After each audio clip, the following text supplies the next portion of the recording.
Hey everyone, I'm Dr. Sally with Lap of Love, and today I wanted to talk to you about a very important flower.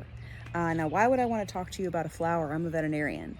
Well, it turns out a lot of flowers can have severe impacts on our pet's health, and one of the most significant flowers in this category is what's called the lilium. The genus of the flower is Lilium or true lily. This is an example of a true lily.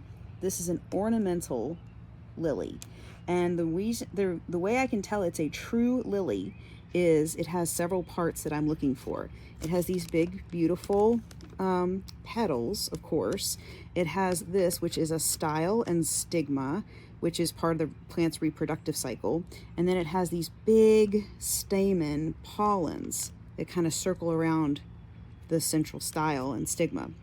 So the anatomical parts of this plant help me identify it as a true lilium. Now, there are different types of lilium. There's stargazer lilies, which are very gorgeous.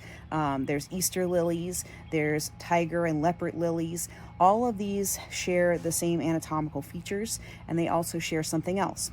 Every part of this flower, the stem, the buds, the leaves, the petals, even the pollen, even these tiny little bits of yellow, are actually really incredibly toxic to our cats. And so that's why I'm actually outside presenting these flowers to you, because these flowers do not enter my home. They do not come into my house, and if I see any that come to me in a florist bouquet, I immediately pluck those out. I may save the other flowers, but I'm going to remove all lilies or any suspected lilies because I want to take no risks of my cats even rubbing up against these flowers, getting the pollen on their hair, and then grooming themselves. Unfortunately, cats that ingest parts of this plant have a very high risk of kidney injury and possibly complete kidney failure. And there's a lot of cats across the country that are annually poisoned inadvertently by these plants. But your cat is not going to get poisoned by walking by it. They're not going to get poisoned by looking at it.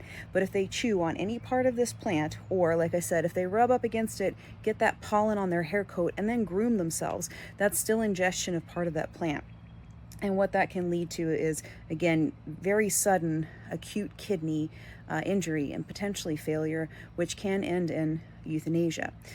So this goes for cats of all ages. And like I said, there's multiple types of true liliums. And so the ASPCA poison control website has great information on what makes a true lilium species. And you can always ask your veterinarian if you have any concerns about what flowers should be in your home.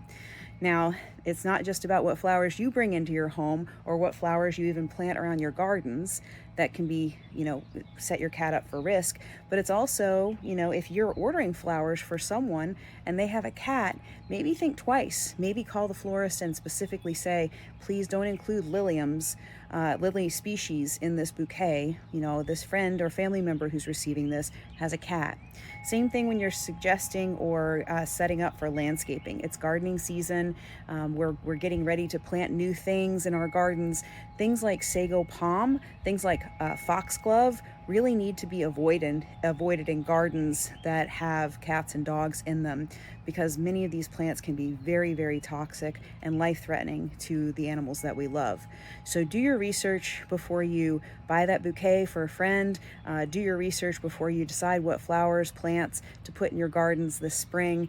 It can make the difference between life and death for our animals. So just something really important to keep in mind. I hope this has been helpful and educational, and my best advice, keep lilies out of your house, and really, if you have cats that go outside, out of your garden as well, just as a precaution. Thanks so much for listening. Hope you guys have a great rest of the day.